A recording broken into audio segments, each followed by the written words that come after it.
one from winger St Ellis, his second of the match. Then Jeff Hardy and Keith England combined to make try-scoring look easy for a delighted Graham Steadman. And look out for Sean Irwin's cheeky inside pass, which set up Steve Larder for the final try.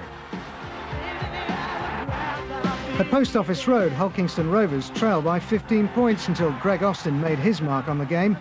That was the first of 5 second-half tries for Rovers, none better than this one from wingman Tony Sullivan.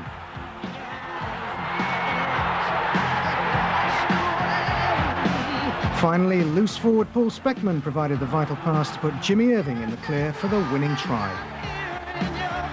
It's 7 years since Wakefield Trinity were last in the semi-finals, but they booked their place with 4 tries. Mark Conway got the first and was involved again for the second, this time providing the pass for prop John Thompson to crash over. 2 second-half tries sealed the victory. Gary Price powered through for number 3, and a terrible mix-up in the Halifax defence allowed David Jones to put in Andy Kelly.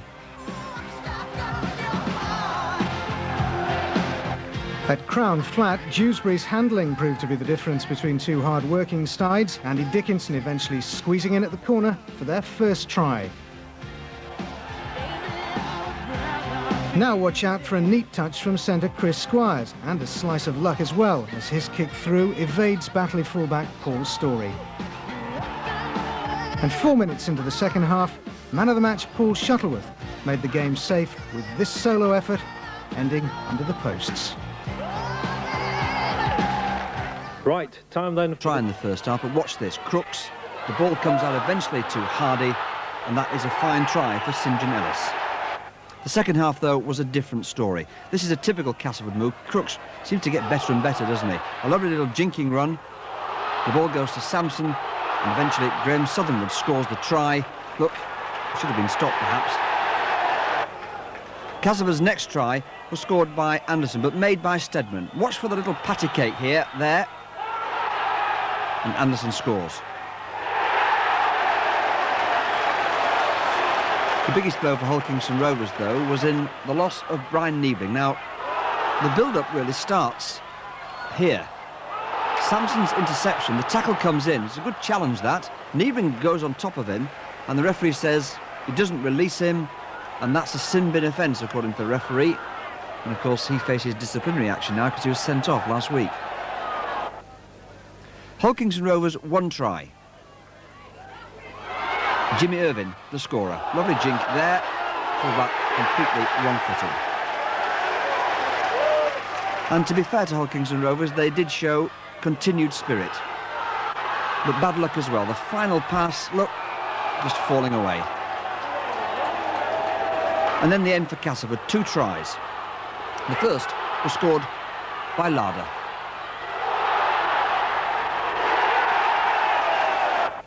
And the last one, well, this is the kind that everyone likes to see, at least if you're a home side you do. An 80-yard sprint for Graham Steadman, and a try to ensure Castleford's 7th county final in 10 seasons. And now.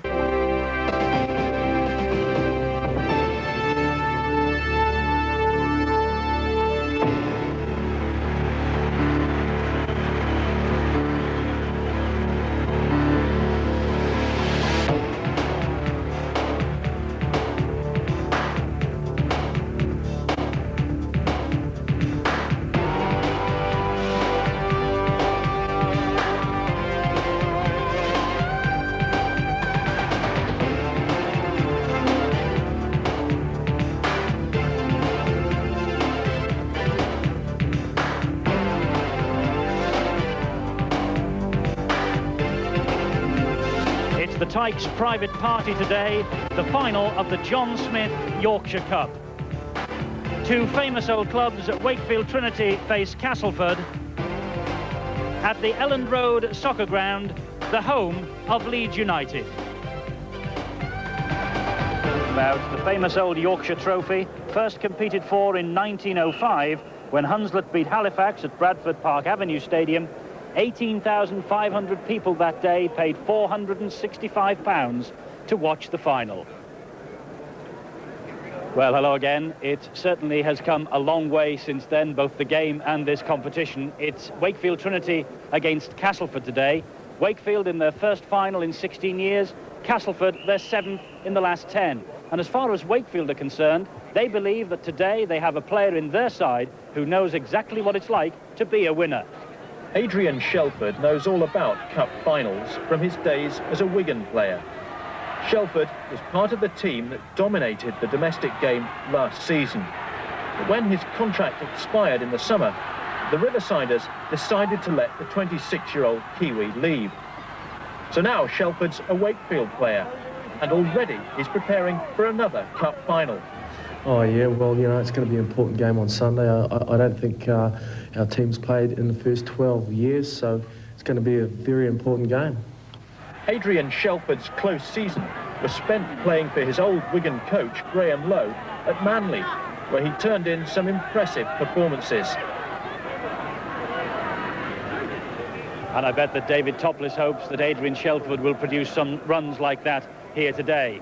Well, alongside me in the commentary box today is Gary Hetherington, the coach of Sheffield Eagles. Gary, it's a big day for Yorkshire. Castleford, 7 out of 10. Wakefield, first for 16 years. Will the cup final nerves play a part, do you think?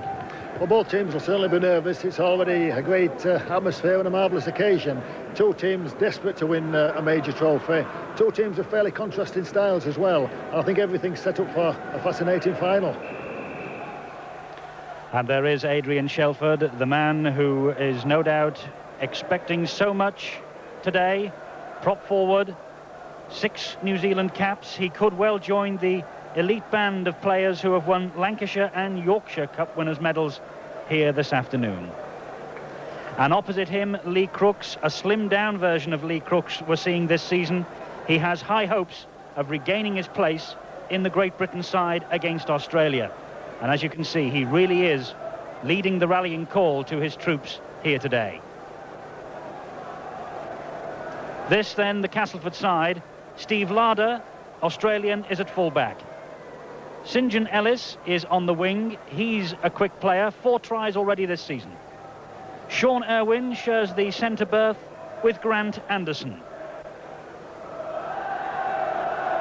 David Plange is on the wing. And at half-back, so much will depend on Graham Steadman and the number 7, Gary Atkins. Lee Crooks wears 8. 18 goals already from the big man this season. Graham Southernwood is the hooker, only 18 years old. Dean Sampson wears 10. Neil Batty has come back after injury. He wears 11. Jeff Hardy is 12, another Australian. And Neil Roebuck completes the lineup. He's the loose forward. The coach, Darryl van der Velde. Big crowd here today inside Ellen Road for this match. This is the Wakefield lineup. They've got Kevin Harcombe at full-back. David Jones wears 2. Andy Mason is in 3. Phil Eden wears 4. And Andy Wilson has 5. Tracy Lazenby has a big job against Steadman this afternoon, and Mark Conway is the scrum half. Number 8, as we've seen, the New Zealander Adrian Shelford. The hooker is Billy Conway, he's in 9. John Thompson wears 10. Gary Price is in 11. Andy Kelly wears 12. And Nigel Bell, the loose forward. And the coach is David Topless, trying desperately to revitalise the fortunes of the club he once played for. And the man in charge, the referee today from Halifax, Jim Smith, he completes his personal set. He had charge of the Lancashire Cup final in 1986. So it should be quite a battle royal, this.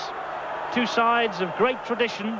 Wakefield hoping to get back on the rails as far as winning trophies are concerned. And Adrian Shelford all wound up for what is sure to be a big day. And it's going to be Graham Steadman, Britain's costliest forward player at £170,000, who gets us underway. Early touch for David Plange.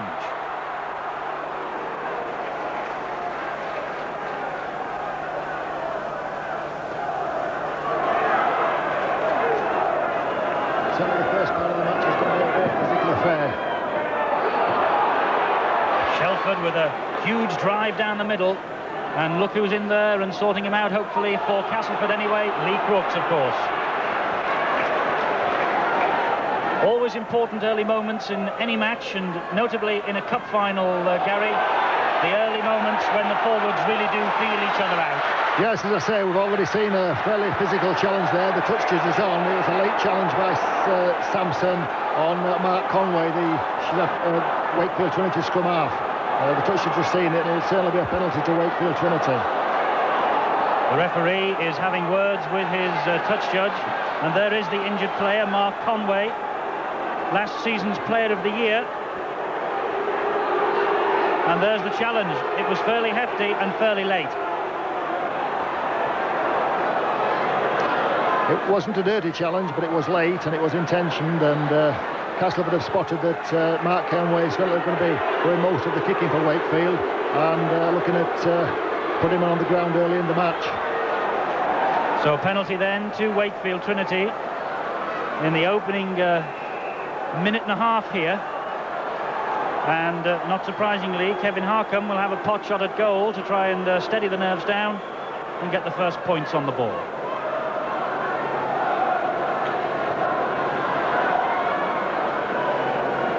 It's a good opening set by Wakefield Trinity. They controlled the ball well, set up a good kick and chase, and have now got the advantage of a penalty and a chance of opening the scoring within the trusty boot of Kevin Harcombe, an excellent goal kicker. It's going to be a big test of his nerves now, and let's see what he can do with it. Always important for a goal kicker to get his sights in early on, and also, of course, to see that ball sail over the crossbar. It means the first points of the afternoon are on the ball. Let's see what Harcombe has to do then. That's the angle he has.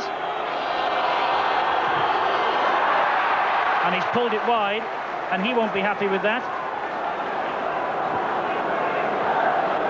24 goals under his belt already this season. Back after missing much of last season, Kevin Harcombe, when he went into dispute with Wakefield Trinity's officials.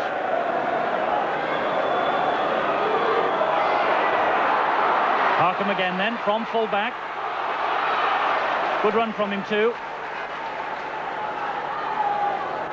Here's Shelford once more. Oh, and that's what David Topless wants to see. He lasted 10 minutes of his debut last week with jet lag and cramp, and already he's making his presence felt. And Lee Crooks just losing his head for a moment. The Wakefield pack have already got the Castleford forwards backpedaling. That was a good run from Shelford. And Lee Crooks giving away a very important penalty. Wakefield will get good field position now. And Lee Crooks, the offender, the captain. Cup final nerves perhaps just playing a part. He's in the thick of the action in every tackle, Lee Crooks. Good driving run from David Jones. Ball went back into Shelford's grasp again. Look at the treatment he's receiving here. I think Castleford think that Shelford could be a danger man, Gary. Yes, they're trying to give him a bit of attention, and of course he'll need a bit of attention. He's a big man and a very powerful man. Andy Mason in possession, but again Crooks leading the battle from the front, the first tackler in. Long pass from Shelford, that was a bit dangerous, but Phil Eden did well. Wakefield are going backwards now. They've already lost 20 yards. They've got a good position to set up a try-scoring chance, only 20 yards from the line, but here's a chance. It's a loose ball. Andy Mason has lost it, and it's down to Castleford, but no, the referee's given a knock on.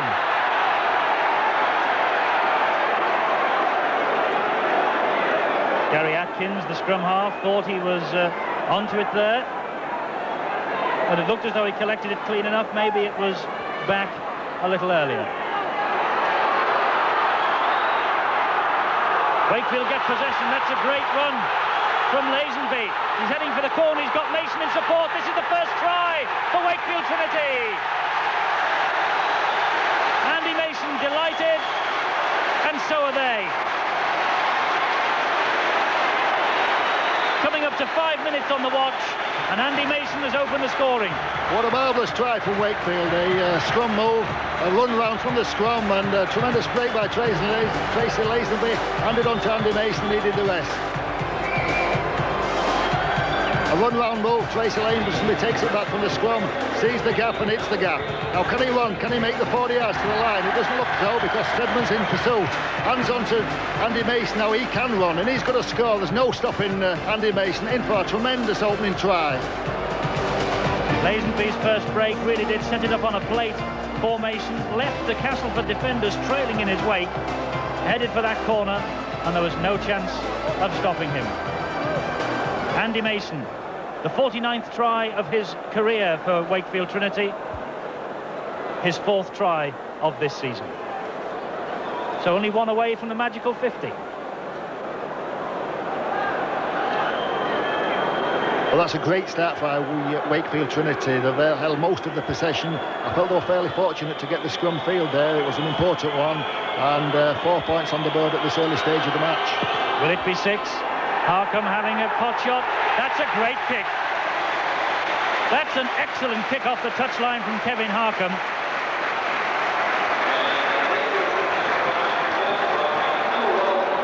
He had a crack at the first penalty in the opening minutes of the match, and then he's landed a wonder goal from the touchline to increase the lead for Wakefield Trinity to 6 points.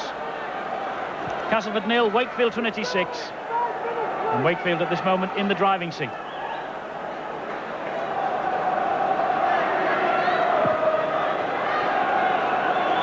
So Stedman restarts. And here is Andy Kelly driving down the middle.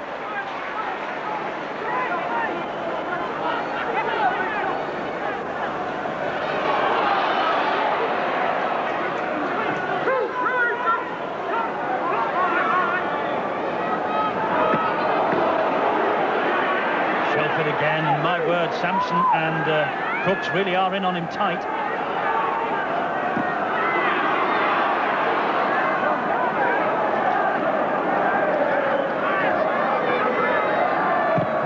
Conway's kick. And Steve Larder collects on the bounce. And sets a good ball up for St. John Ellis. Now this fella really can move when he gets the opportunity, and that's a good tackle from Plans.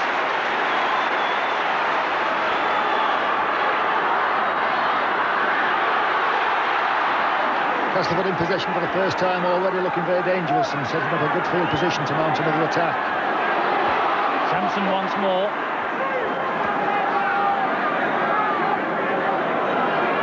Southernwood is the dummy half. Here's Crooks. But he's been doing all the tackling early on, and now he's the tackled man himself. Southernwood again.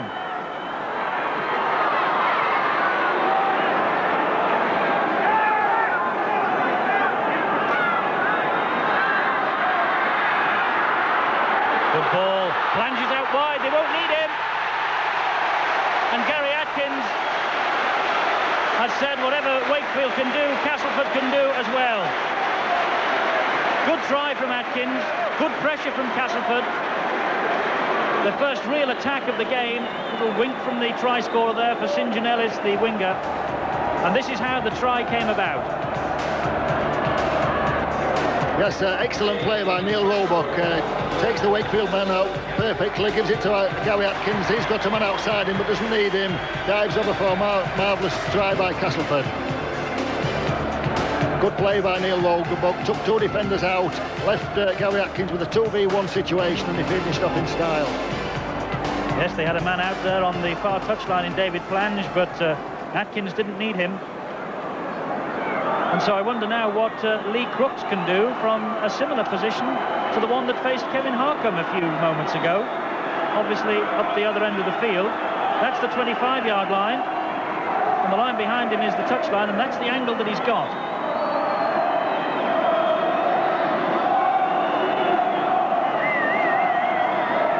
Remember, he kicked a wonder goal from the touchline on this near side of the stadium against the New Zealanders in 1985 to square the Test series. Can he do the same here for Castleford? No, he can't. Not on that occasion.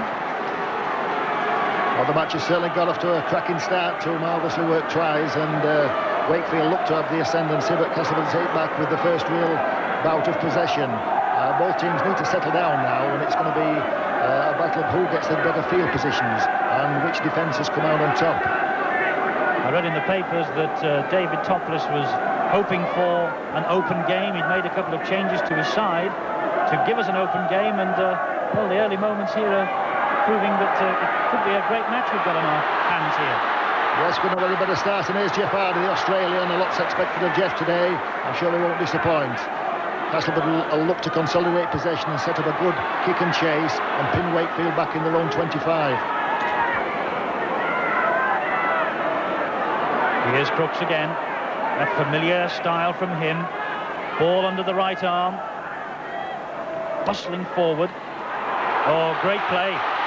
Oh, lovely turn of foot from Graham Steadman. Well tackled in the end. Crooks and Shelford collide. The ground shakes. And the referee blows his whistle and says to Adrian Shelford, no more use of the elbow. A penalty to Castleford. A costly challenge that by Shelford. It was coming up to the end of the 6-tackle sequence. Castleford have got a penalty, and now only 25 yards to the Wakefield try line. Sampson will take it on. That right thigh of his, heavily strapped. Crooks again. He really does look as though he's back to form, doesn't he? Yes, very determined mode is Lee Crooks, and he's of course capable of playing at any level and playing well. 3 tackles gone, Castleford 3 to go, and they'll certainly be planning a move to try and break the Wakefield defence again. Here's Neil Roebuck, the maker of the first try. 2 tackles to go. And they're just a few yards short of that line. Larder, full-back, trying to burrow his way underneath those 2 players. This is the last tackle. Intelligent little kick. It bounced kindly in the end for Harcombe. He had to take it round by his shoulders. And I must say I'm impressed early on with Lee Crooks, because he really is in as the first tackler almost every time Wakefield have it. Yes, as I say, a very determined mode, and he intends setting a good example. He's the captain, and he'll be desperate to lift the Yorkshire Cup again. Yes, he was captain for Hull in 1984 and captain for Leeds in 1988 when they lifted the Yorkshire Cup. He wants to make it the hat-trick for himself today.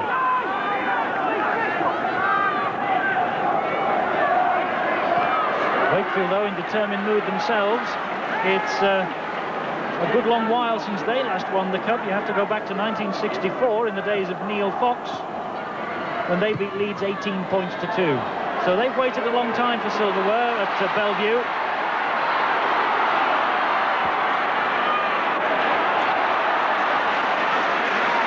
Good defence by Wakefield Trinity. They consolidated possession well, set up a good kick, and have now pushed Castleford back to the halfway line. 2 tackles gone, 4 tackles to go to mount another attack. Sampson again. The big prop forwards of Castleford, and indeed Wakefield, it must be said, seeing plenty of the ball early on here. Good run from Southernwood. You wouldn't believe he's only 18. Here he is again. Keeping Kevin Beardmore, the Great Britain international, out of the side, the number 9. Here's the last tackle, and that's a high kick underneath the posts, testing Harcombe, and didn't he do well? Wakefield Trinity once again have to build their way out of the 25-yard line.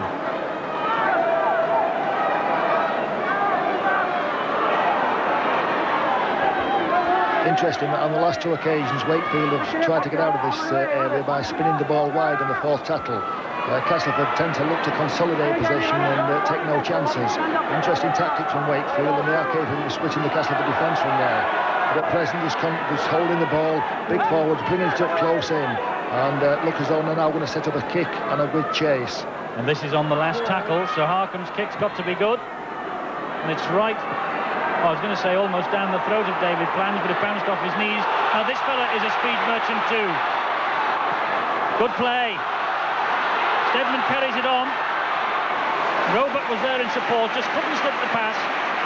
Good defence from Wakefield.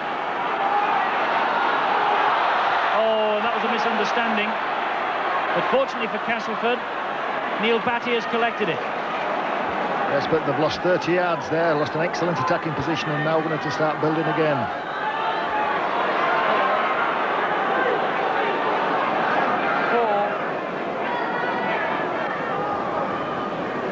Crooks again. Oh, good play, hard luck. That was a drop ball by Jeff Hardy. And Gary Hetherington knows all about Jeff Hardy. He had a spell at Sheffield Eagles with you. Yes, we brought Jeff over to England last year and had an excellent spell with Sheffield Eagles. He's capable of opening up any defence, and he'll certainly be looking for a big game today. An important phases of the game now for Wakefield. They've been under intense pressure. It's important that they can keep Castleford out, and this penalty at the scrum for not binding properly is certainly going to give them the opportunity to relieve some pressure.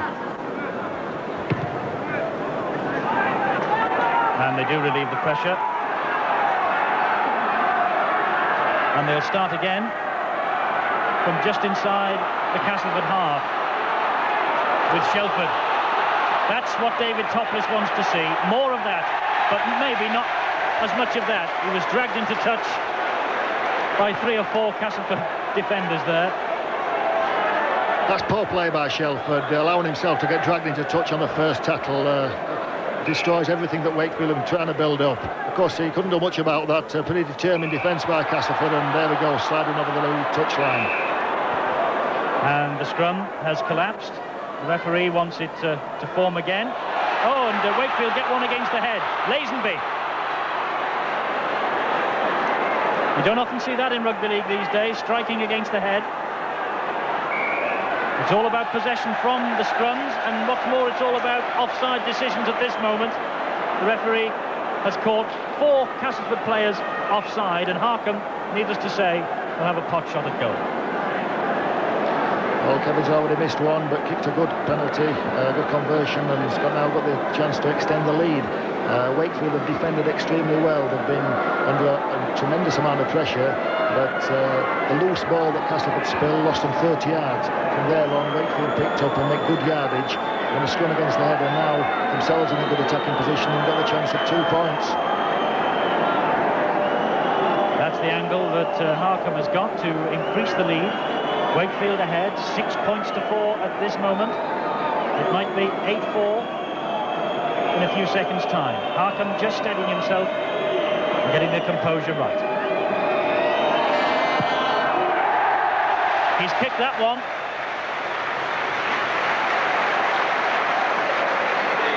And the Wakefield supporters well pleased with that effort from Kevin Harkham. And there's the scoreline. Wakefield have nosed further ahead. 8 points to 4, they lead the favourites Castleford. I wouldn't be surprised to see Castleford use one of their forward substitutes, probably Keith England. I feel they'll start moving the forwards around a bit, and Keith England, a bit of a surprise omission from the starting lineup. I think he could come on before the half-time's out and add a bit of impetus to the Castleford pack. Substitutions obviously for injury, but also in the modern game substitutions can be used tactically as well, and a lot of you coaches do tend to do this, don't you? You give players bursts in 20 minutes or so.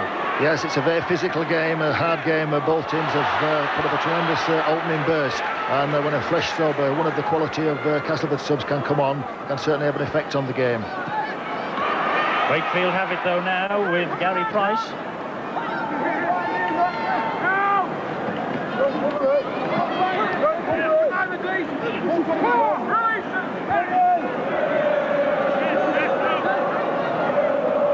Away, little kick over the top, looking for Lazenby, the runner. St. Janelis is there though. Lazenby just misses him, but Gary Price doesn't. Not Gary Price, it's Nigel Bell.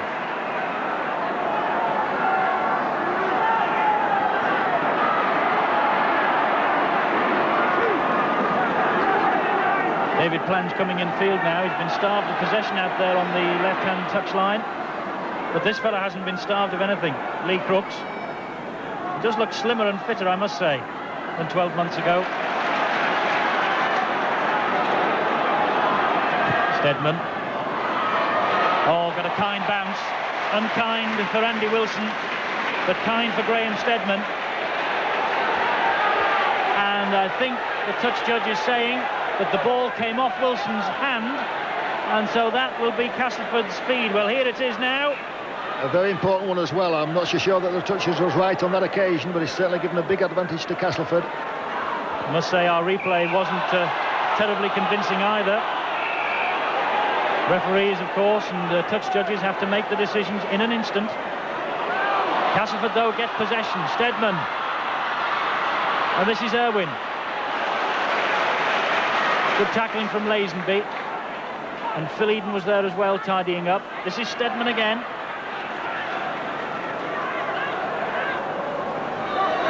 Southernwood looking for a bit of support. Where are they all, he says.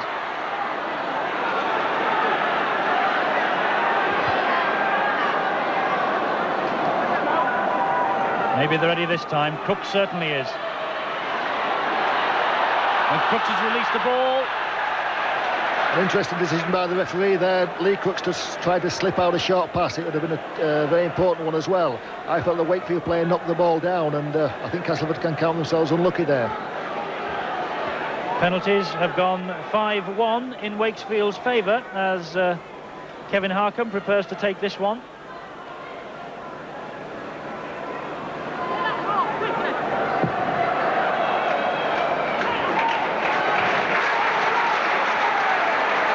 Kevin Harcombe kicked a couple of great goals here today.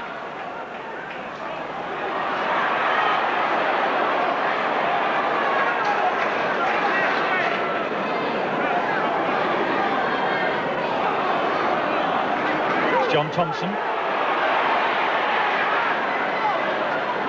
Conway. Good tackling from Lee Crooks again.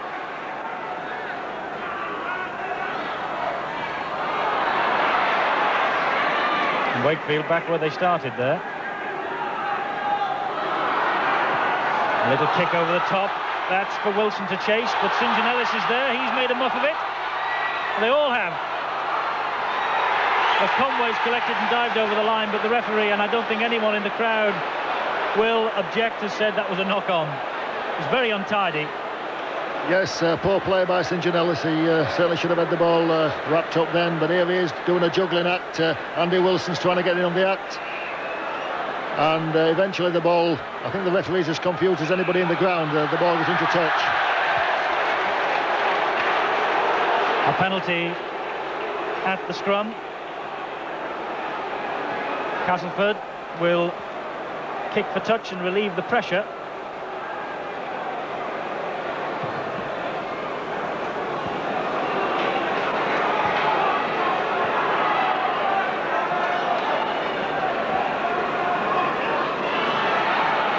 Here's Sampson.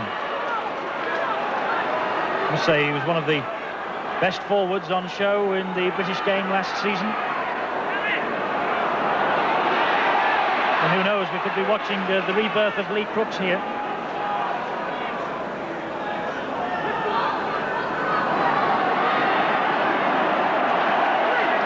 There is Lee Crooks. I must say I've not seen him looking sharper and fitter for a long, long time, Gary. No, he's certainly looking the part today, and but Castleford are a bit like 6s and 7s at present. This is where, of course, they miss the captain, John Joyner, who's out through injury today. They're looking for a bit of inspiration. Lee's taking the ball forward, but they don't seem to be too well organised out wide, concentrating on consolidating possession and setting up a good kick and chase. And now look to pin Wakefield in the 25 again. And that they have done, courtesy of Batty and Hardy. Very good work from marker defence there by Jeff Hardy. One thing that has surprised me is the amount of progress both teams have made through the centre of the field. Castleford now appear to be tightening the defence, and bottling Wakefield up around the acting half-back area.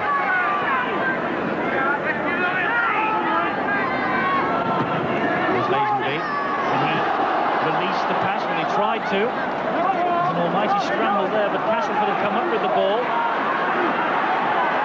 in the shape of Gary Atkins. Now, can they build anything from here? This is Roebuck again. Southernwood. And this is Sampson. Quarter of an hour of the first half to go. Southernwood again. Long pass out to this near side. That was good play. And they keep trying to move the ball all the time, Castleford, but I think the referee has spotted a forward pass there. And so, again, a scrum down. Yes, good decision by the referee. Sean Irwin looked to be making the burst and offloaded to his partner Grant Anderson, but slight forward pass there. Important scrum now. Wakefield need to win possession and bury the way out of the 25 once again. Just waiting for a moment while Gary Price gets a change of shorts. Ball comes out on Castleford's side. Referee not happy, wants the scrum to reform. That could have been important possession for Castleford. They've no need to worry though. The referee has awarded a differential penalty at the scrum. And so Castleford have got the possession anyway. Southernwood trying to barge his way over. That's how far away he is from the line. Steadman looking to unlock that Wakefield defence. Lazenby have moved up well. Here's Crooks again. Oh, he's pushed the tackle well. The ball's gone out to ground. The referee says that was a knock-on. Well, Crooks is doing most things right, but on that occasion I think he tried to release the ball, or maybe, as we might see here, the ball was just knocked out of his grasp. Yes, a splendid burst by Lee Crooks, went straight to Adrian Selford, but yes, we can see there how he just loses the ball. Good decision by the referee. So Wakefield breathe a sigh of relief, and Lazenby works the ball up towards that 25 line.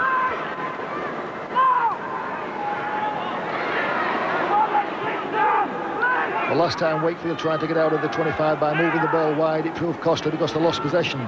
It'll be interesting to see if they do try to do the same again, or just concentrate on setting up a good kick. Shelford. Oh my word, I think they know that he's a danger man, or can be. Managed to release the ball to Conway.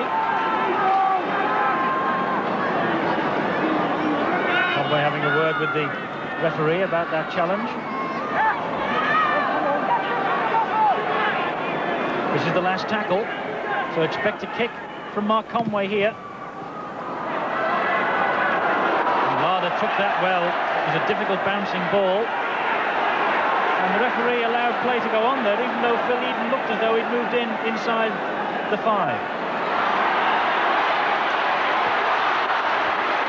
And of course it is now, this season, 10 yards, not 5, in that situation, that the player should give the man in possession of the ball clearance. So do we point the finger at Mr. Smith there, Gary? Yes, I think Wakefield were fortunate to get away with that. Phil Larder was certainly surprised that he didn't get a penalty. Steve Larder, of course, not Phil Larder, the Castleford fullback. He's a player who's going to be under a lot of pressure today. Excellent attacking player, and he's always a chance of scoring a try. But Wakefield was seen as a weakness and kicking the ball towards him. Castleford now mounting another good attack. It was a great tackle from Phil Eden. This is the last tackle. Steadman will kick. It bounces off Shelford. Back to Steadman. What's the referee's decision here? He says that was on the 6th tackle, so it will be the turnover in possession. Yes, the ball certainly played the man there. And here comes Shelford again. In straight into Lee Crooks, making good progress, but looking for a quick play of the ball. It's certainly been one of the features of the game early on, the battle between Shelford and Crooks, hasn't it? Yes, it has. And both players have had the good times, and both have made quite a few mistakes as well. But I see Shelford, he's taking his time walking back now. It'll be interesting to see if he'll last the full 80 minutes at this pace. A lot of people are critical of this back-to-back football. Shelford just over from Manly, previously with Wigan, and now back in the middle of another English season with Wakefield Trinity. What do you think about players? Can they really play this game 12 months of the year? Well, in a position like Shelford, a prop forward, it's such a physical game that it's difficult to expect them to maintain a high level for the full course of the 12 months. Certainly they can play it, but it's how effective.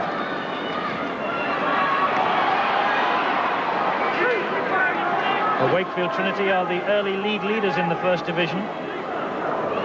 Surprised one or two people, the fact that they're up there, but they are after 2 wins, albeit against promoted sides. With their victories in the Yorkshire Cup prior to today, they've made their best start for years at Bellevue, and hopes are high of a good season. They've also made a good start in today's game. I think Wakefield were hoping they'd still be in the game with 20 minutes to go, but to be in the lead with only 10 minutes of the first half remaining is they're feeling very confident. We're now coming to a crucial phase, the last 10 minutes of the first half, with Castleford mounting another attack. This is the last tackle, a high kick from Stedman. He's chasing it himself. The ball looks as though it's going to go, and it almost bounced kindly for Wakefield, but I think it was Phil Eden who just got in there, number 4, there he is, with a fist just to punch the ball dead, and he gets a pat of congratulation from a teammate there. An excellent up and under by Graham Stedman. He follows his own chase, looks to get under the ball, and Andy Wilson and Kevin Arkham can't make up the mind of who wants the ball. Fortunately for them, it spills into dead ball, but Wakefield's still under pressure. They've got to drop out from their own posts, and Castleford will be coming back on the attack again. So a drop out from underneath their own sticks for Wakefield. Who wants it?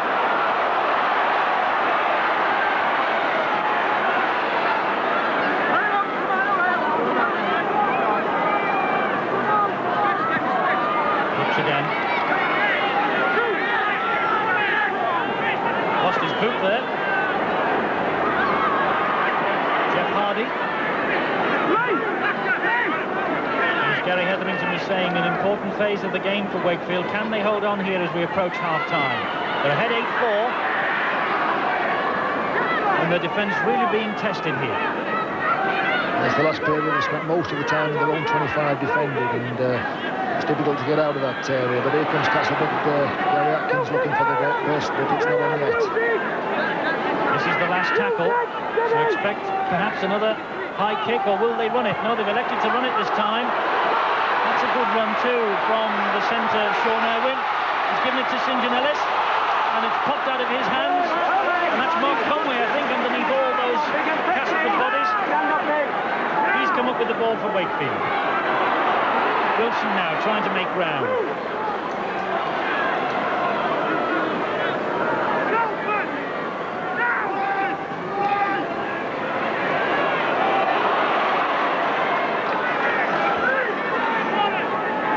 Every time Shelford gets the ball, there are 4 Castleford jerseys round him. And this is a strong run from Gary Price. Great prospect in the game, this fellow. Shelford again. Oh, and he's dropped the ball. Who's got it? Eeny meeny between the 2 sevens. Conway and Atkins. Atkins gets the decision. And then Wakefield are caught offside. A tough decision against Wakefield that I felt. The Wakefield defence was a bit lazy and straddled up, and the referee picked them out for encroaching in the 5-metre area. Yes, a lot of people who may be coming new to the game via the Sports Channel all the time might be a bit confused about the offside decision, but I think you explained it perfectly there. The defending players must retreat 5 metres. Yes, and we've already got 2 penalties for offside. All the defending players must retreat 5 metres, apart from 2 players who are allowed to stand at the play the ball area. And it's interesting that both clubs have got a different tactic. Wakefield Trinity use their first marker, the one nearest the ball, who chases off and tries to put the attack under pressure. Castleford uses their second charger, but I must say that neither marker has been particularly effective just yet. Brooks then with this opportunity to bring his side back to within 2 points of Wakefield Trinity. It's just gone wide of the post. It didn't even go out of play, and so Harkham can bring the ball back into play.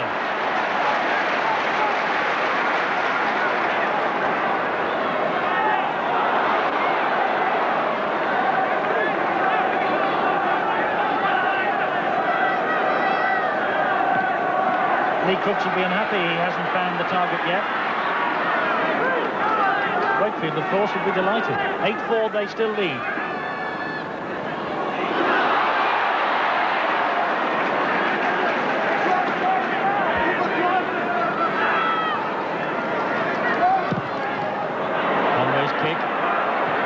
Perfect, almost. It just got an unkind bounce for him. Bounced a yard infield and straight into the Castleford man's hands.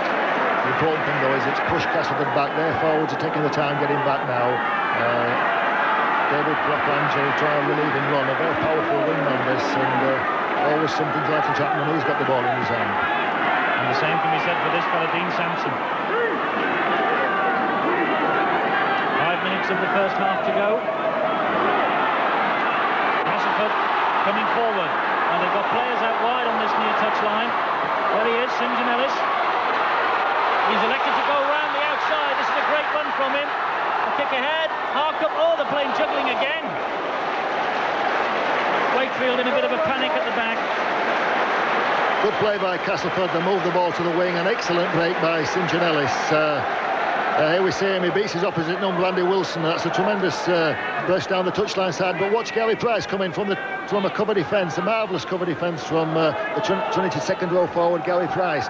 Wakefield bang under pressure, having to drop the ball out again from their own post, and Castleford got the chance to mount another attack. 8-4 Wakefield lead. We're coming up to half-time with all this pressure. Castleford will be wondering at the moment if it's their day, but Wakefield will be delighted if they get to the half-time siren with a 4-point lead.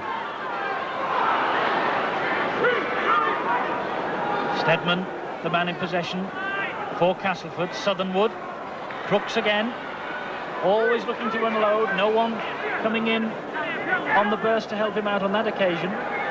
Southernwood on the run around, the decoy run. Oh, this is a great run from the big number 11, Neil Batty, but he then surrendered the ball and popped it straight into the arms of Nigel Bell. Great slap defence from Wakefield there, unfortunate to come up with the ball again.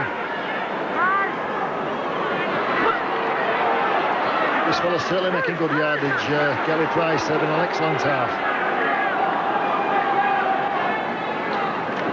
Wilson, Andy Wilson. Oh, and I don't think Price was expecting that. Andy Wilson holds his head in his hands and then helps his teammate to his feet. I think he probably apologised to him as well. Yes, a lack of concentration on Gary Price's part. He's just taking the ball up, feeling tired and often a chance when players make a mistake. Here comes Castleford with another scrum move. And Graham Steadman beats it now easily. And releases the ball in the tackle. The move keeps going, courtesy of Atkins. Atkins gives it out to Larder. They really are turning the screw here now. Inside 3 minutes to half-time. Steadman again. Southernwood. Good run this. Good move from Castleford. Irwin stopped by Phil Eden. Ball laid out to St John again. Goes to ground once more. And Wakefield come up, and again they breathe a sigh of relief. I think Darrell van der Velde will be annoyed that his side haven't got over the line for more than just the one try here, the Castleford coach. Yes, Castleford squandered a lot of good attacking positions by the last pass. A lapse in concentration. It's cost them dearly because they're certainly well on top. And one feels that if they can just consolidate the play, control it a bit better, that they could score some tries. But full credit to Wakefield Trinity. They've defended superbly and picked up the loose balls. They're now getting a bit of a rest. It looks as though it's a substitution and an important loss for Wakefield. They're losing the hooker, Billy Conway. Key man in the Wakefield side, and he's going to be missed. It's important that Wakefield can now last out the remaining few minutes and keep the score as it is. Richard Slater is the replacement, a very versatile player, one that will certainly not let Wakefield Trinity down. A big day for Richard Slater. Castleford come up with the ball, but then they leave it behind. And the referee says it's a penalty. Once again, another vital lapse of concentration by Castleford. Darrell van der Velde will be tearing his hair out, I'm sure.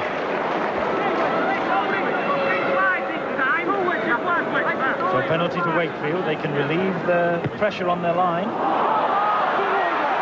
But it's not going out. That's a bad error. Larder collects. Helps it on to Batty.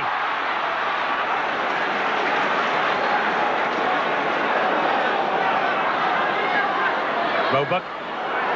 Oh, lovely through the gap for Hardy. And it was Irwin who dropped it, and Eden who dropped on it for Wakefield. Again, Castleford's golden opportunity goes a-begging. Yes, the last 10 minutes has been a catalogue of errors by both sides. But no points have come. It's been exciting stuff, but lapses of concentration on both sides. Andy Wilson receiving treatment, the Wakefield Trinity winger. Meanwhile, play continues. No stoppages in this game for players who need treatment from the physio. And you've got to be a bit fit to play it, Gary, haven't you? Yes, there's been very few stoppages altogether in this first half. I think that's telling on the players. They're already looking a bit weary, but hardly can be expected. It's been such a physical first 40 minutes. And for the first time in about 10 minutes, Wakefield get a tackle in the Castleford half of the field.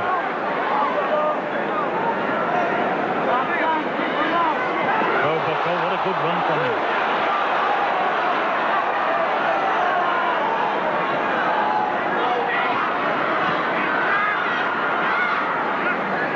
Possibly Wakefield's Castleford's last chance to set up a try-scoring chance. Wakefield will be desperately keen to hear the Silter, which is due to go soon. Here comes Jeff Hardy. He's always got a chance of a burst. He looks to be well wrapped up by Tracy Lazenby, and Andy Keller comes in to complete the tackle. So Castleford will try again. Crooks pops it out the back way. Sampson was alert to it. But that's good defence from Wakefield, pushing Sampson back to the halfway line.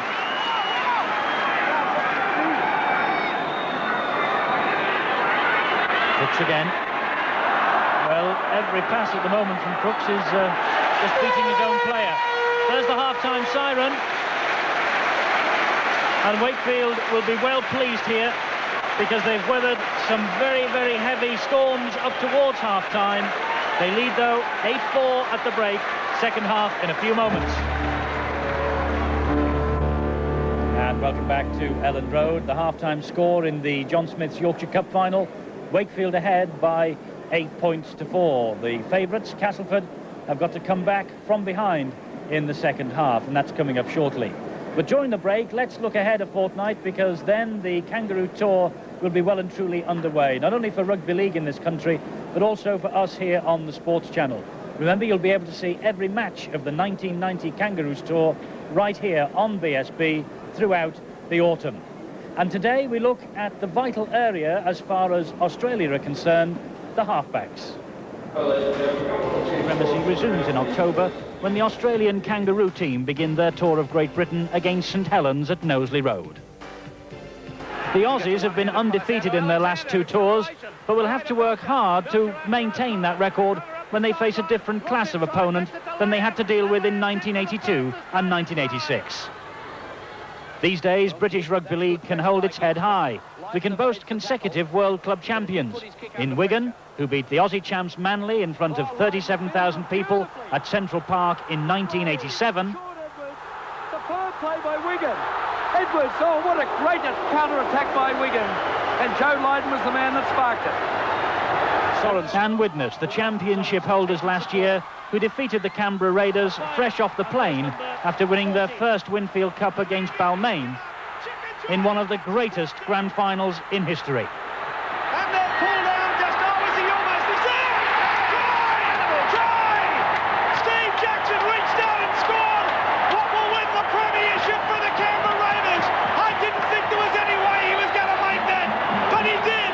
What strength, what power, what a grand final, what a premiership! Pass over the top. This season, the half-back pairing that has held Britain under a spell for so many years is no longer there. Peter Sterling, the magical scrum half from Parramatta, still in such complete control of a game that he won the Winfield Cup's most prestigious medal for the best and fairest throughout the championship. He's retired from international football. Still going, Peter Sterling. Great run. He wasn't tackled, said McCallum. Who's going to argue the point? The Broncos look stunned. The little halfback's got the try that might win it. And the king, Wally Lewis, for so many years the general of the Australian Test team, has just this week failed a medical after breaking his arm earlier in the season. Lewis would have been the first man to captain 2 consecutive Kangaroo tours of Great Britain. So the honour of leading the 1990 Kangaroos is now most likely to go to the Canberra Raiders captain, Mal Meninga. This year's battle for the Rugby League Ashes promises to be the most exciting and closest fought in many years. Going to be to Meninga. Look at him go. The big fella's bolted. He's right up the middle of the field. He's outdistanced everybody. Miles has come away with a basket. And over the next few weeks, we'll look in depth at each of the Kangaroo tourists and will assess the chances of their opposition in both the club games and the tests. And don't forget, Each and every match of the Aussie Tour can be seen only here on the Sports Channel, beginning with St Helens against Australia on October the 7th. Well, I don't know about you, but I can't wait. A fortnight's time, the Kangaroo Tour will have started. First, though, we've got the Yorkshire Cup to settle. Second half from Ellen Road comes up after this break.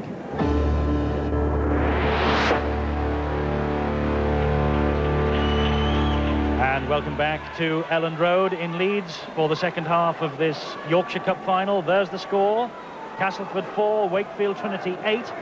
So the favourites up against it at the start of the second 40 minutes. And there's the amount of time each team has had in possession. Castleford a couple of minutes better than Wakefield Trinity, but Wakefield have made their possession count a little more than Castleford.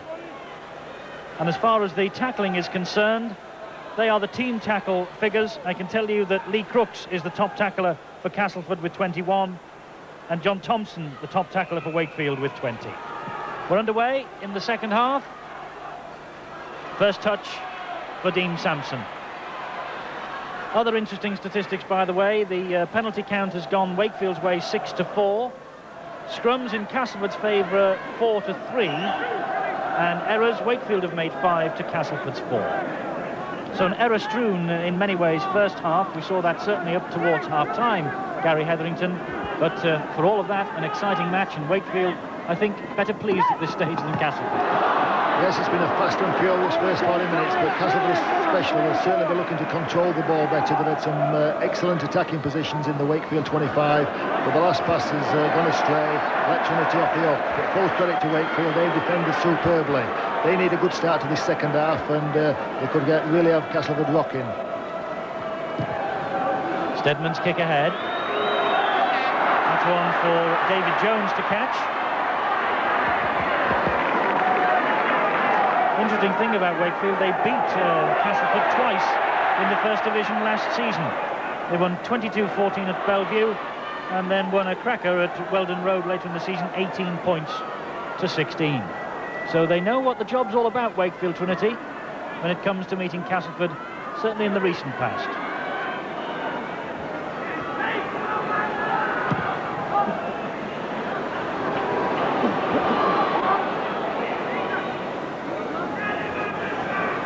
Ball just goes out of play, but only just.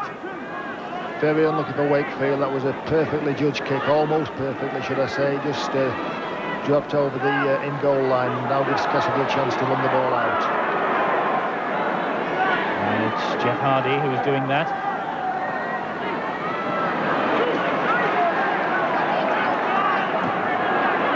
This is Sampson.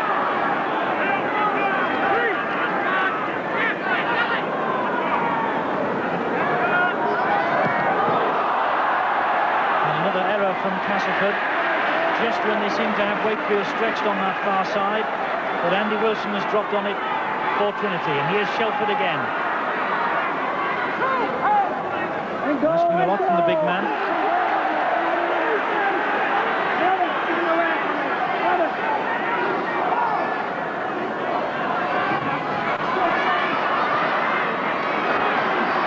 Castleford defence certainly moving up very fast.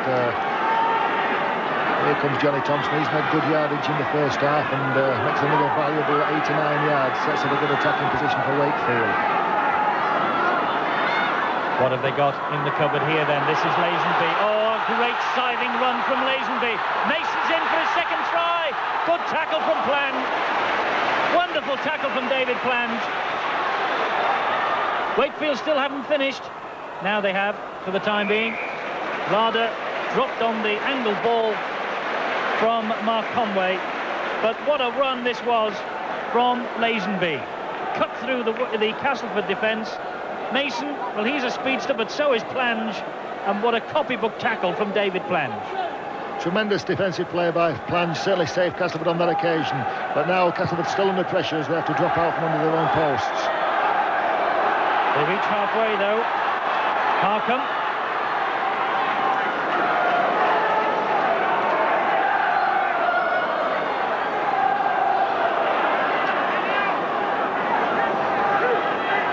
Nigel Bell in possession, trying to scurry his way forward. Conway Lazenby again. Oh, another good run from Lazenby. Oh, but just, well, I think the Wakefield player is looking at the referee there because perhaps the player was being pulled back. Yes, the player certainly got obstructed there, got pulled. The support player from Wakefield got pulled back, and Castleford looking to get off, to get away with that one.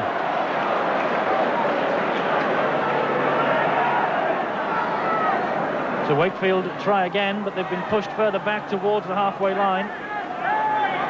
Twice, Tracy Lazenby split the Castleford defence, and Wakefield unlucky not to score on both occasions. High kick from Conway on the last tackle, well caught by St John Ellis. Just pulled to ground by Gary Price.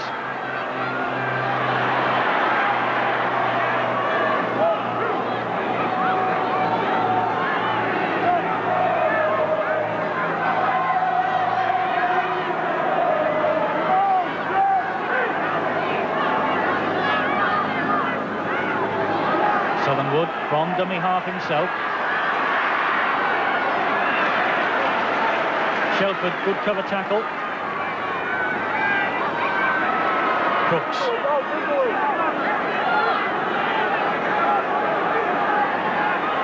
Roebuck. Straight into the arms of Wilson. Castleford forwards are certainly playing the ball much quicker than the Wakefield forwards. That's giving Graham Southernwood no opportunity to run off from the acting half-back role. But now Wakefield in possession, they look a bit disorganised, and this was what I say, fairly slow to play the ball, and Mark Conway's taking it up, but he's short of support from his forwards. To be fair, that has been a feature of the two games we've seen so far on the Sports Channel this season, Gary, the fact that usually, the play the ball is happening a lot quicker this season. Yes, it is. It's an area that most coaches work on, and of course it certainly speeds the game up. Loose pass there from Tracy Lazenby, and Phil Eden did well to get his boot to the ball and put it into touch. There's Phil Eden. He had to be alert as this pass from Lazenby just dropped in front of him, and he took it on almost soccer style, didn't he?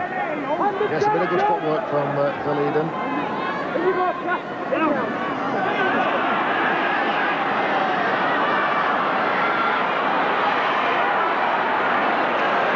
With the run, but what a good tackle again from Eden.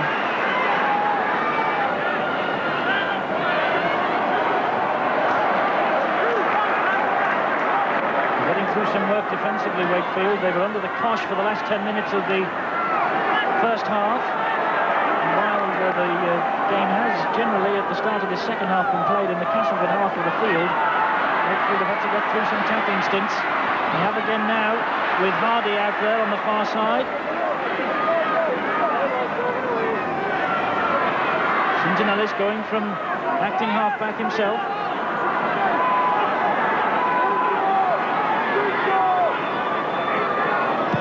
Steadman with the kick. Again, it's bounced kindly for Andy Wilson. Tried to press the accelerator. I don't think there's anything there then. No, difficult. He's got about 4 defenders in front of him. The important thing is to keep possession and make as many yardage as possible. But that's good yardage from Adrian Self. But he's had the ball in his hand a lot this game. He's had a big stint on defence and making good valuable yardage. David Jones, a very strong winger, recently signed from Wigan St Patrick's. Wakefield, as I said, needs to play the ball quicker. It'll give this man, Nigel Bell, more opportunity around to play the ball. Castleford marker systems certainly tightened up and denying him the opportunity to run. Conway's kick, Testa for Larder, but it bounced kindly in the end.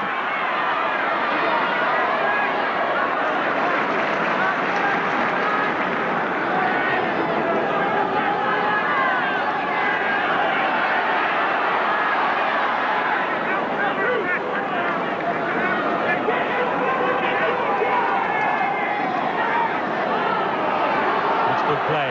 St John Ellis again, always looking to sidestep and go round the man. Good defence, though, from Andy Kelly. Crooks again. Southernwood just brought down by the substitute, Richard Slater. That's a good pass, and this is a good run. Good play again by Neil Roebuck. Turns Sean Irwin inside and he finds the gap. Castleford going to get a penalty. Wakefield are not too pleased about this, but it's appeared to be holding down in the tackle. A very vital penalty to Castleford. Gives them a good opportunity to narrow the gap to just 2 points. And Mark Conway, the man who was adjudged to have held Irwin down in the tackle. Here is the incident now. Yes, Castleford looking to play the ball quickly. Gary Price, yes, he appears to push him down. Sean Irwin falls to his feet as he's trying to play the ball, and that's a very valuable penalty. Interesting substitution for Castleford. On comes Keith England. I thought that they may have brought him on before half-time. He certainly had some impetus to the pack. Castleford need a bit. They're getting a bit of ascendancy now, and England will certainly be into the action immediately.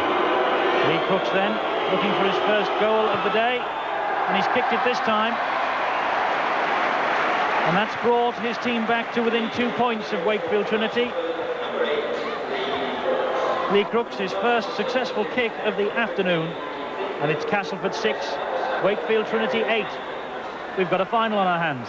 Got a great final on his hands. One gets the feeling that something's got to give, that a lot of points could be scored in the last 20 minutes of this game. Both teams have put a tremendous amount of effort, and already they're looking a bit sluggish in the forwards. But of course a score can make all the difference in the world. It's important that Wakefield now keep Castleford pending their own 25 and fight to be the next team to score.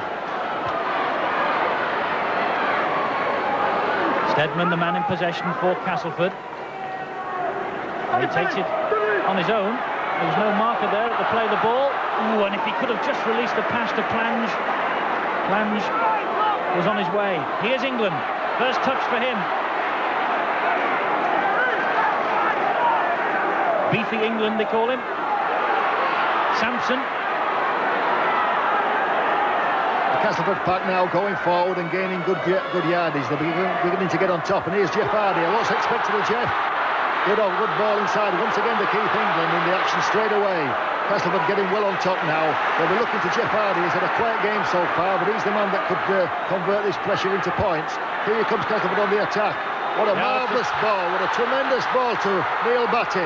He's going in for the corner, but that's a good tackle from Andy Wilson. Yes, Castleford on the charge here now. But that was the 6th tackle, and so possession turns over, and here's the great run from Neil Batty. Wakefield took the dummy, and in the end Batty was pulled to ground. Interesting, Neil Batty, they paid him up, the insurance company that is, when it looked like injury had forced him to quit the game, but he's come back with a vengeance, and this is his first final in 7 years with Wakefield Trinity, and so he is loving being back in the big time. Meanwhile, Wakefield prepare to bring Chris Perry into the action in a few moments' time. He's just completing his warm-up routine. Meanwhile, Wakefield have possession.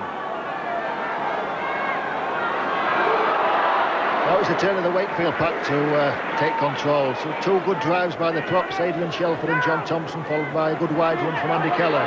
Here's the other second row forward, Gary Price. Good yardage by Wakefield. They're getting Castleford back pedal.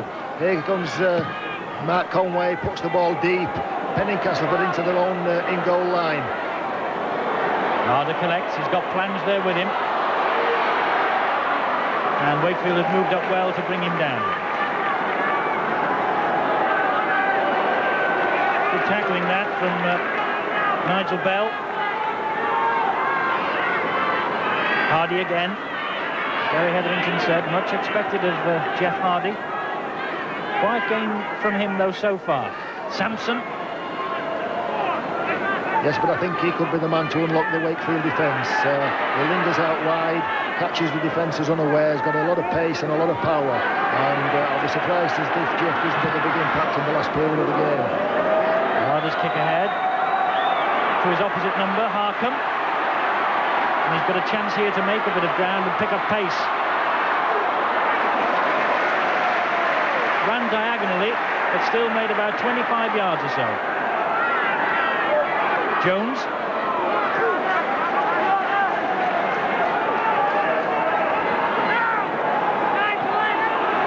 And Neil Roebuck's hurt there. They need attention. Meanwhile, play continues here. Wakefield seem to be rocking, but they're now coming back with a vengeance, and here's a good break by Gary Price. Price and his own loose forward, Nigel Bell, colliding. The Wakefield keep it going.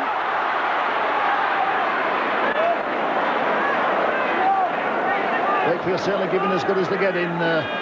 Adrian Shelford again, he must be in possession more than anyone on the field. A close to now, here's the chance for Tracy Lazenby. He's into space and he's got support from Conway.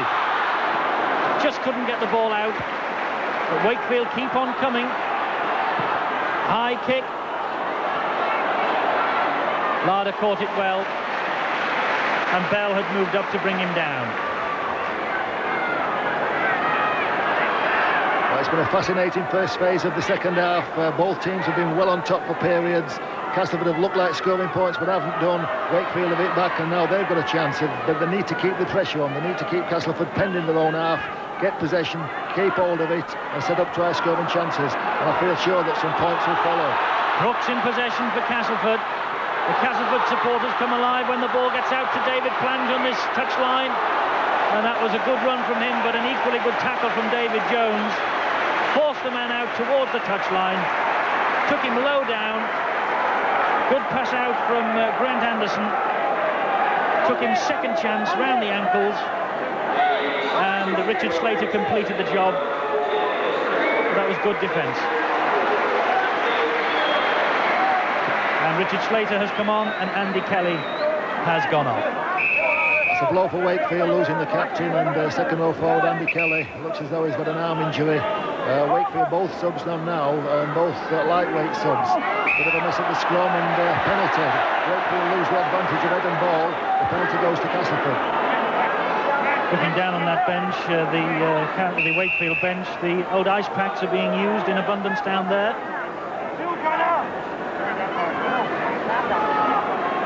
Yes, Castleford got one or two problems as well. Hooker Graham Southern is down on the deck, and loose forward Neil Roebuck was limping a bit a couple of minutes ago. It's a vital period now for both teams. Both packs of forward are looking at gaining the ascendancy. The next score could be the most crucial one of the match. That penalty has taken Castleford deep into Wakefield territory, as you can see.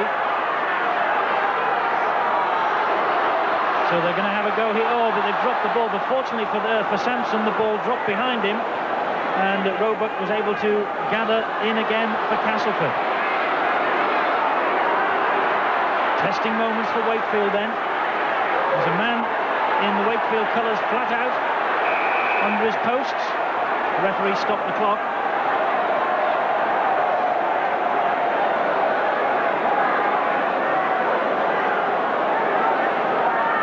John Thompson it is who's down, and let's see if we can see what happened here. There's Thompson on the floor. We got a crack on the back of the head, I think, the way he's holding his the back of his head there. This will give Wakefield a chance to regroup. Castleford have two tackles of the sequence of 6. They'll be looking into play move. Only 15 yards from the Wakefield try line. Dean Sampson, often a dangerous player in this position, could be worked on a move close to the play the ball area, or maybe they'll look for Jeff Hardy out wide. They can also go to any side of the field. They've got a good deep line with Jeff Hardy. They can also switch play with Graham Stedman and Steve Larder linking. A very exciting period now. Castleford have got a marvellous opportunity. Can Wakefield hold out? Thompson refuses the smelling salts. He's got to get back and keep Castleford out. Roebuck on the charge. Brooks. Stedman. Wakefield's defence holding fast at the moment. Roebuck again. It's Sean Irwin. And again, good defensive play from the Castleford forwards. Southernwood hoists the high kick. And the referee, I think, has awarded a penalty for offside down there. That's good defence from Wakefield. They were really under pressure, kept Castleford out, and now got the opportunity of a relieving penalty.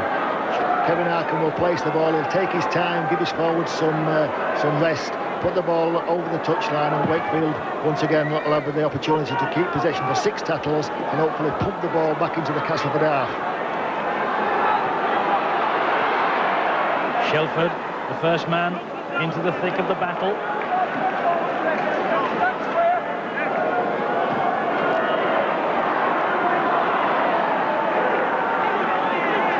Well, there doesn't seem too much wrong with John Thompson now.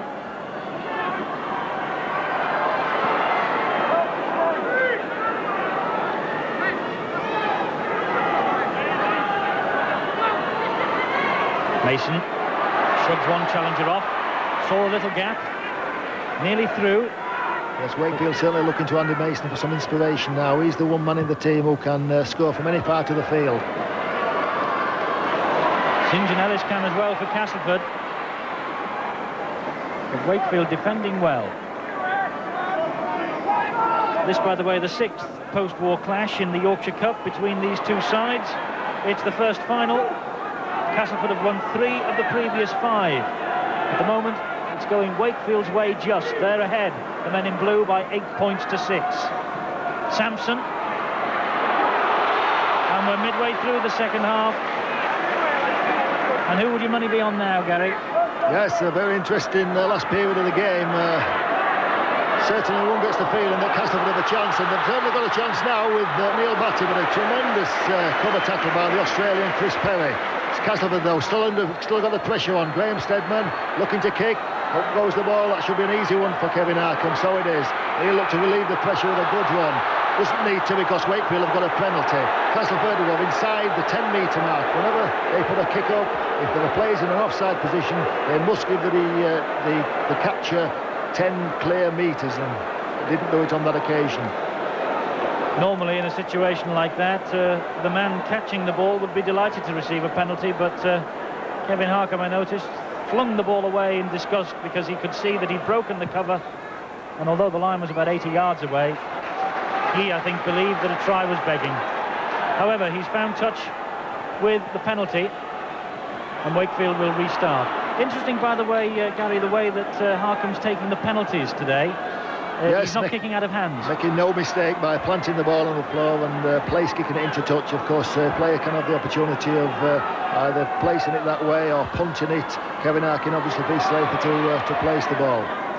We're into a fascinating last period of the game now, 20 minutes to go, only 2 points in it, and as I said, I think the next score could be the most crucial one of the game. It's important that both teams can consolidate the field position, get on near the other opponent's try line, set up a move, and I think either defence, which has been superb so far, is ready for cracking. Just a case of whether it will be the Wakefield defence or the Castleford defence. Castleford, the team in possession, England. And Southernwood took that very cockily, didn't he? One-handed and tucked it under his shoulder. Roebuck and Crooks. Oh, good play from Crooks again. And that was good play, and so is that. Now then, St John Ellis really can stride forward. Oh, he's got support coming up inside him too from Steve Larder. And that was great play from Castleford. They've still not finished. St John Ellis again. Long pass from Hardy. There are men out here. They must score. Plunge. Is he over? The Castleford players and public celebrate, and the referee says yes. David Plunge has edged Castleford ahead. And David Jones has been injured in that, the Wakefield winger. Well, that was a despairing last-ditch tackle by David Jones, a tremendous attempt. David Plunge in full flight and did well to get in the corner. Wakefield were tremendously unlucky there. They defended extremely well. Castleford, to their credit, they moved the ball from one side of the pitch to the other. A tremendous try, split the Wakefield defence in the middle of the park, finished off with a marvellous try in the corner. David Plunge, the scorer. The Wakefield public all round us are not too happy with it. They're booing the Castleford side, but this is the way the try came about. Lovely long ball there from Jeff Hardy. The move carried on. There were players queuing up out here. Southernwood's pass, Plunge just over the top, and now then, did he get over? Was it a double movement? Well, a very controversial incident that. What a controversial incident. A good ball here from Southernwood. Plunger's got to get into the corner. David Jones makes a despairing tackle. Plunger's down, appears to be tackled, rolls over and scores. Is it a try? The referee says yes. Was the player grounded before he moved over to put the ball down? I don't think he was, but the referee thought he was, and that's the try. Well, the referees, the poor old refs, they don't have the benefit of video action replays like we do, but there seems an element of doubt about that try which could turn this game Castleford's way. Lee Crooks, with the scars of battle for all to see, has to pop this one over from the touchline to increase the lead and add the extras. Just wide of the post. They've certainly got a final on their hands now. Wakefield defence is cracked. It'll be interesting to see how they respond. A vital part of the game now. The next 5 minutes, the next set of 6, in fact, is going to be a vital. Castleford need to keep possession, get back into the Wakefield half. Wakefield, for their part, they've got to respond straight away. They've got to defend well. They've got to consolidate the possession when they get it, and there's still plenty of time left for them to hit back. A quarter of an hour of the match to go then, and Castleford hit the front for the first time in the Yorkshire Cup final. Hold on to your hats for a great last quarter of an hour. Have Wakefield blown it? Sampson driving down the middle. Castleford looking to wrap it up here now. Just what Castleford needed, just what Wakefield wanted to prevent. Castleford certainly got the pressure on, and the tail's up now. Here's Jeff Hardy. He's looking for a big last quarter of the game. Southernwood from dummy half. Roebuck on to Crooks. Infield to England. England's got Larder there in support. They all want the ball now in the Castleford colours.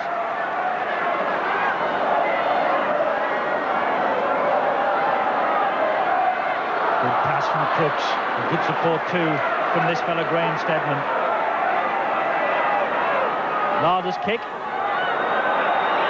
He would want to have done better than that. David Jones looks to have recovered from the bang he got, trying to prevent plans going over for the try.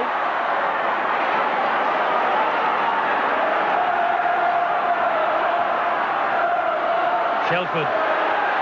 What a collision that was between England and Shelford. Wakefield, of course, have already used their substitutes. They could do with a fresh man on the pitch now, but they don't have one. Both the 2 injured players won't be able to return. They've got to make do with these 13, but they've certainly given a tremendous effort so far. And now, can they make it a grand finale? They've got a chance. Tracy Lazenby once again in space. And he really has looked the part here this afternoon. He's found space a few times, with Castleford running themselves ragged to keep that ball back in this Wakefield half. Jones in possession, taking them on again.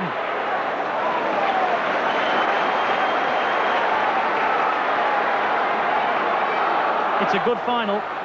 It's a cracking final, and there's plenty more left yet.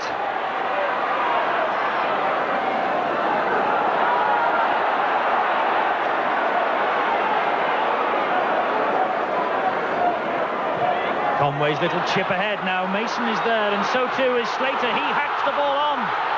St John Ellis can move quickly though. The ball though rolls into touch. Well worked chip there from Mark Conway. Trinity will be looking to Conway for a bit of inspiration. Certainly provided it on that occasion. What a well-judged chip. Here's Andy Mason and Chris Perry. The Castleford defence at 6s and 7s. A good hack on by Chris Perry, but the ball just too far. Going to elude both the Wakefield and the Castleford players as it rolls over into touch. A scrum, but Wakefield, importantly, are back in the Castleford 25. They need to keep Castleford here, get hold of the ball and work out a way to get in front in this match. Castleford get the possession from the scrum almost inevitably with head and ball. I've seen 1 or 2 strikes against the head here though today. England. Wakefield will be desperate to keep Castleford pegged back towards their own sticks.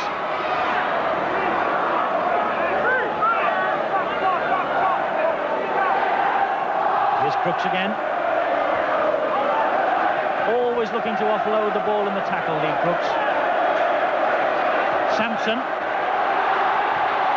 He's running through players now. Castleford have got the tails up. They lead by 2 points, 10-8. Hardy, plunge.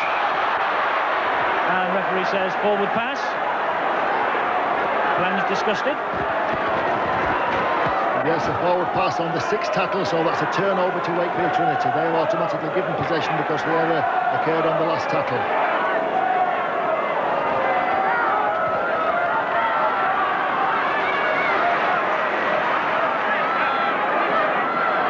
Shelford again.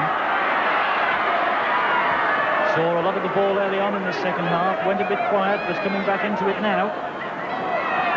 Both the Wakefield Trinity props have got through a tremendous amount of work. Here's Jim Thompson taking the ball up, making valuable yardage, giving Wakefield a chance to set up another one. Lazenby, now he's cut through this defence a couple of times, he's off again. Jones, well brought down by Hardy, good tackle. Lazenby from acting halfback, Conway, Lazenby again. Little kick over the top, intelligent stuff from Lazenby. And Steadman read it perfectly and swept up behind the defence. Lazenby's had an excellent game for Wakefield. He's split the Castleford defence at least 5 occasions during the match. Set up the first try, of course, and he's given them a constant thorn in the Castleford defence. He's the man who could unlock the key and probably snatch a last victory for Wakefield Trinity.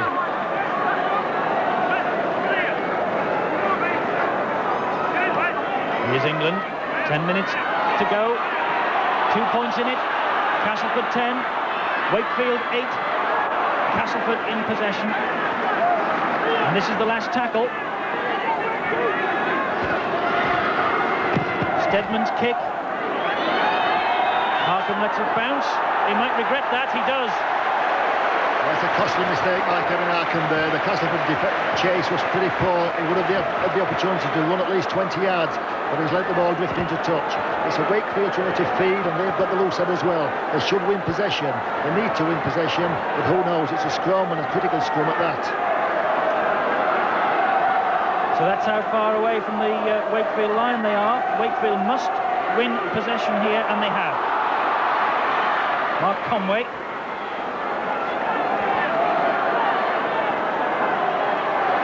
Chris Perry, one of the 2 Wakefield substitutes that have been used because of injury. And so Wakefield must battle it out for the last 8 or 9 minutes with what they have out there on the pitch. And battle it out they are.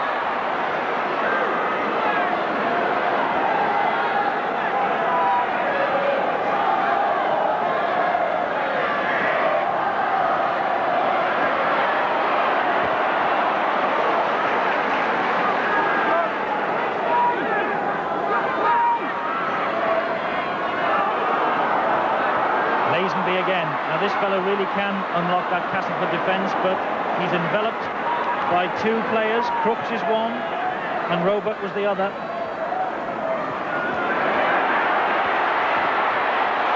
Oh, and there could be problems here, and Slater just hacks the ball into touch.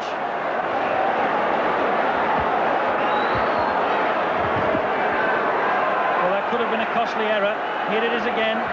Conway. Yes, a very loose pass, and Richard Slater as well to hack the ball into touch and relieve a bit of the pressure. But Castleford winning the scrum. They have a chance now from the scrum onto Graham Steadman. Yes, Steadman.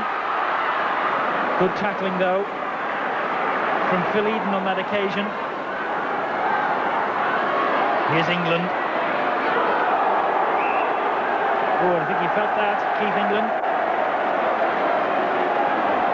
The Wakefield players almost ran him into the ground there,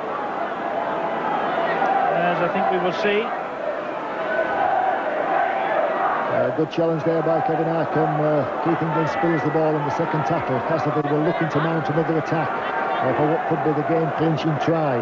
But Wakefield Trinity now, they've got head and ball at the scrum. They're certainly looking a tired outfit of Wakefield, but they know they've got it all to give. Here's the instant again. They really did almost run him into the ground, and England's face told its own story there. Almost 12,000 people inside Ellen Road, 11,868. The official attendance at this Yorkshire Cup final. I don't think anybody will be asking for their money back. No, it's been a tremendous final, full of incident and full of action. The ball's been in play nearly all the game. Now Wakefield have got a chance. They'll have a tap on the halfway line. They've got to get near the Castleford try line to mount another attack. Looking at spreading the ball immediately from the tap penalty and using this man Adrian Shelford. It's good ground. Castleford are finding it difficult to pull him down again. So David Topless would have called off the Wakefield bench for one last big effort from his men. Just 2 points in it, 10 points to 8.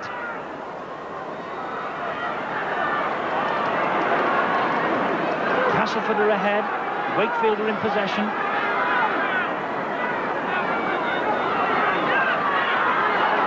Quick hands. Good play from Perry. This is Nigel Bell. The gap just wouldn't open up for him. Eden from acting halfback. Conway. Andy Wilson now. What can he do? That's poor play from Wilson. He give possession away, and now Castleford got the opportunity of winning the ball back. Good run by Steve Larder. Takes all the pressure off Castleford and off Wakefield, and now Castleford have got the chance to consolidate possession. England, the man driving forward. There's David Topless, the Wakefield Trinity coach. A man at the moment, I suppose, alone with his thoughts. 2 points the difference.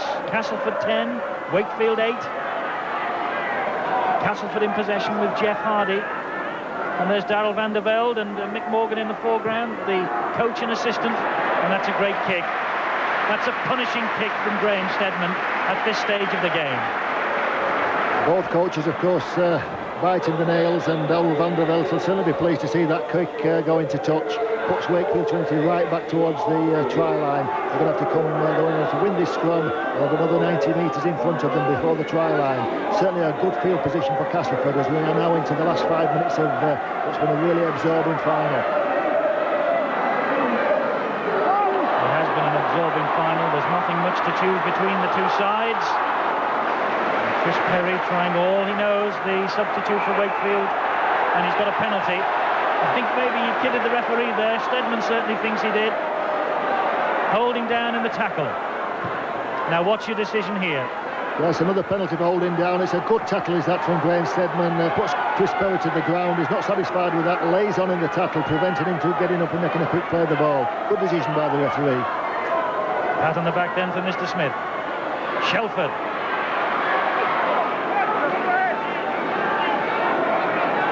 It'll be a pity that there's a loser here today.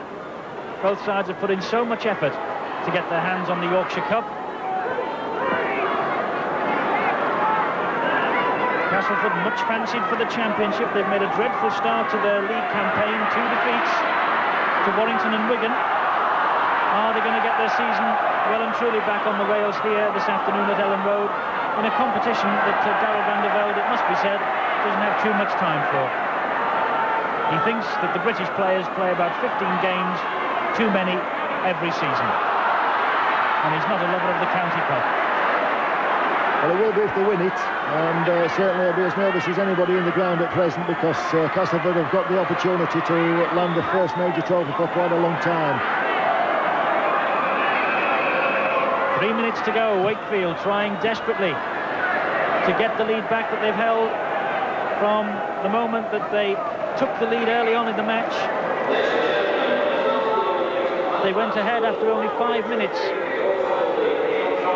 with Andy Mason's try, and Mark Conway really has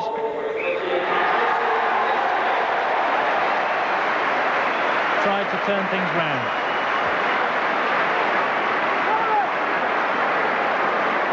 I don't think anybody will argue with the decision of Tracy Lazenby's player of the match. He's had a superb game, split with the Castleford defence on many occasions. Now Castleford, as we enter the final phase of the game, making a substitution. Martin Kettridge, second row forward, replacing the other second row forward, Neil Battle. And Martin straight into the action with a good driving run. There is the substitute, the new legs, Martin Kettridge.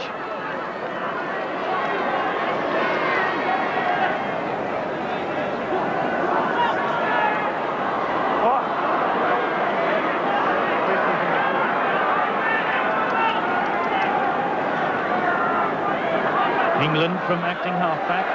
Good defence by Shelford. Wakefield have tackled superbly all afternoon, and of course they're going to have to do it again on Wednesday night when they take on Sheffield Eagles in an important First Division game at the New Don Valley Stadium.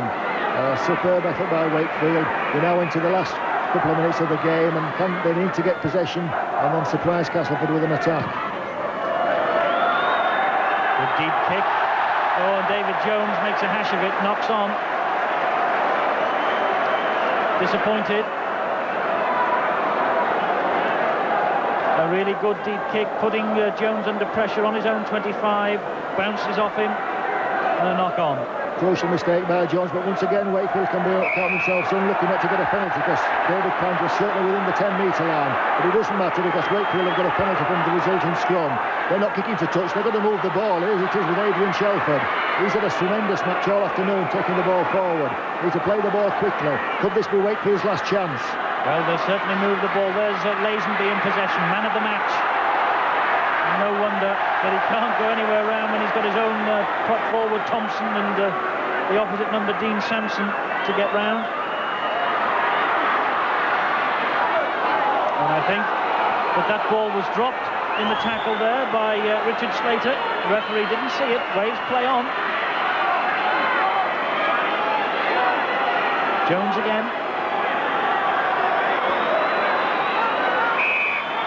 And offside against Castleford at the play the ball. An important penalty. Mark Conway will put the ball into touch. That's a good kick. It's made of 40, 50 yards. Now 26 yards from the Castleford line. They've got 6 tackles to mount an attack. A last big effort then from Wakefield. There can only be a couple of minutes to go. Thompson is the man in possession for Wakefield. Conway now. This is Jones. Running straight and running hard.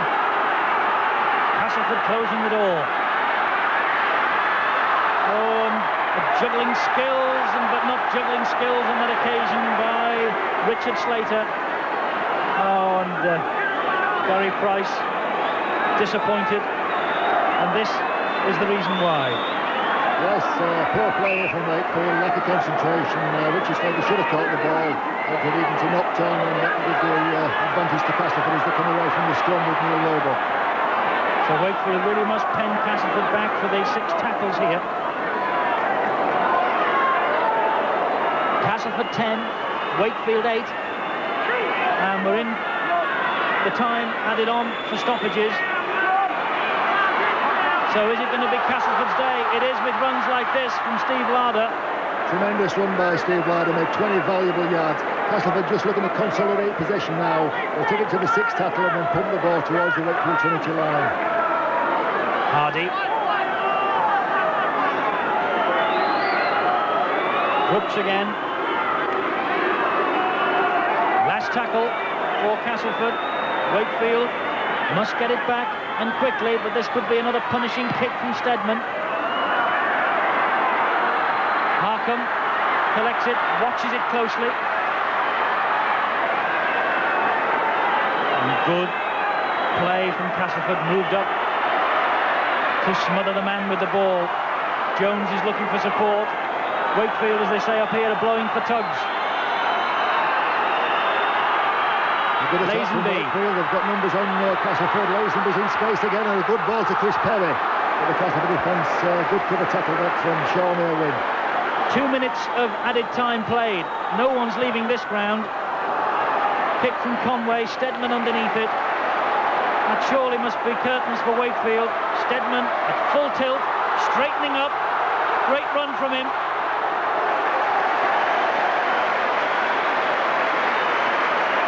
And as far as Castleford are concerned, it's at exactly the right end. As far as Wakefield are concerned, they want it up the other end of the field. Larder, the full-back. 10-8, Castleford are ahead.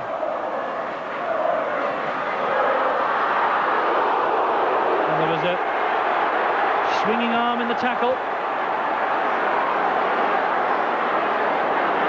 And Neil Roebuck wasn't too happy about that, but he'd be delighted when that siren goes and Castleford have got their hands on the Yorkshire Cup.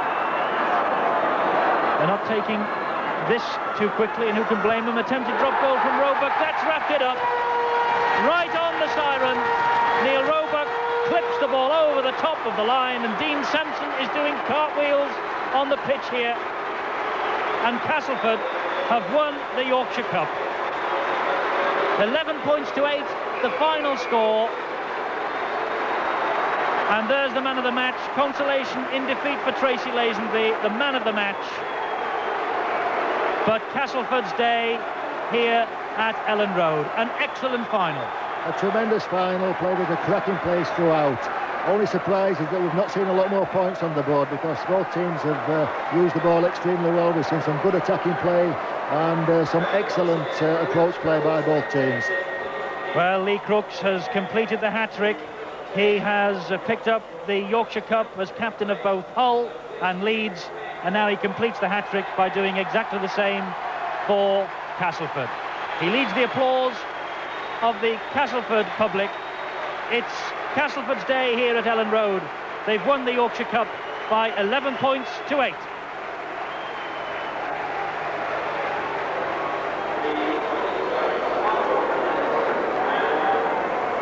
So Lee Crooks collects the Yorkshire Cup for the third time in his career, for the first time as far as Castleford are concerned, and Castleford have won the Yorkshire Cup, beating Wakefield by 11 points to 8, and the Castleford public are delighted. And so there we are, the full details of the 1990 Yorkshire Cup final. Castleford the winners, 2 tries to 1. But the game has hinged on a controversial decision by the match referee, Jim Smith. Remember, Wakefield were ahead when Castleford were awarded this try by David Plange. Now, did he ground the ball? Was it a double movement? The referee had to make an instant decision. The decision he made was it was a try, and Castleford went on and won the cup. Next week, it's Leeds against St Helens. The week after, the Aussies are here. See you next time. Bye-bye.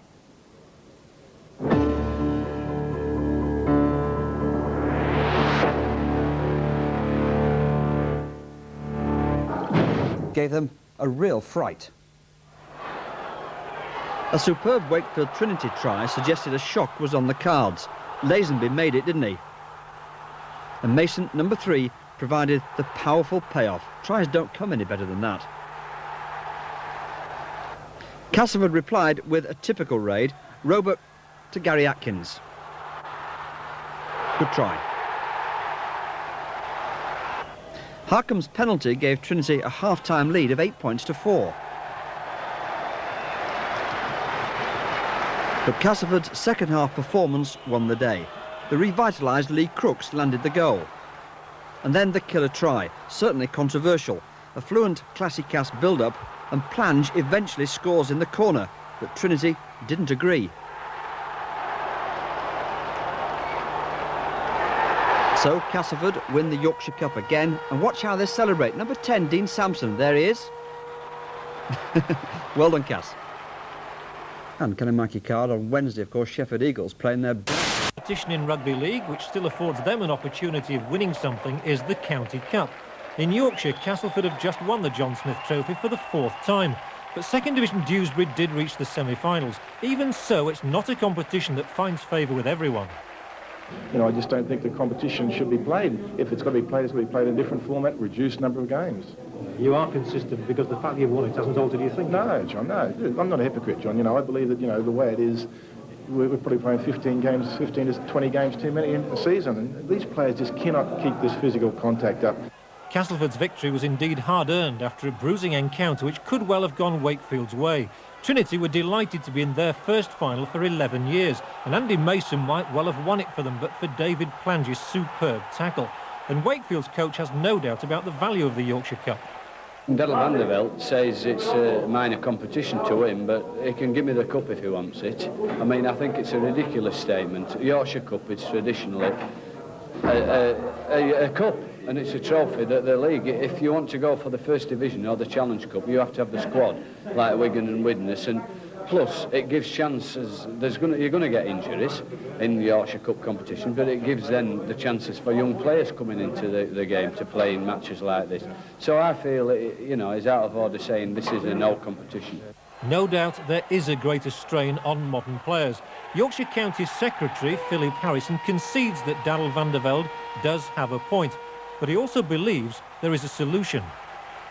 At the beginning of the season, what supporters want is the chance to be in a cup competition that gets the season off to a good start. I mean, I think if you ask any Yorkshire supporter today where he wanted his team to be, it would be at Ellen Road.